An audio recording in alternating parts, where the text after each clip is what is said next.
Hey guys, in this video I will show you how to download plugins within ChatGPT.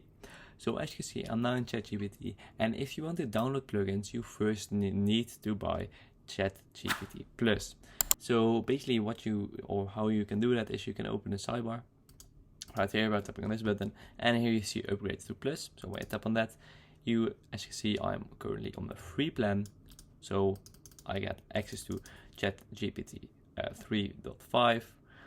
Standard response speed, regular model updates, and if I want to upgrade, or if I want access to ChatGPT plugins, I need to upgrade to ChatGPT Plus. As you can see, I get access to GPT-4, most capable model, faster response speed, and this is where the magic happens. Exclusive access to beta features like browsing, plugins, and advanced data analytics. So basically, you get access to plugins when you tap or when you upgrade to Plus. It's $20 per month, and basically you can install all of these plugins.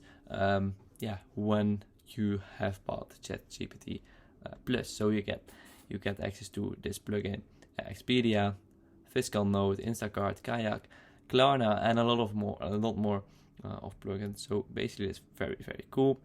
It works very good, and you get really you can get more in depth with ChatGPT, because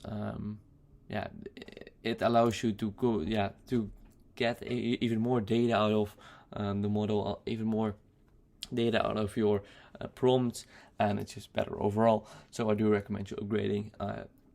It's very great, and plugins are great too. So once you have bought ChatGPT Plus, you can tap on this, and you see a pop-up that allows you to download or to get access to those plugins, and you can select the plugin that you want. You also can go to open this sidebar again, then tap on your name, then tap on settings, then go to data controls, and here you see some more data when you've bought ChatGPT Plus. So I hope this video was helpful. If so, please subscribe to the channel, and I see you in the next video. Bye bye.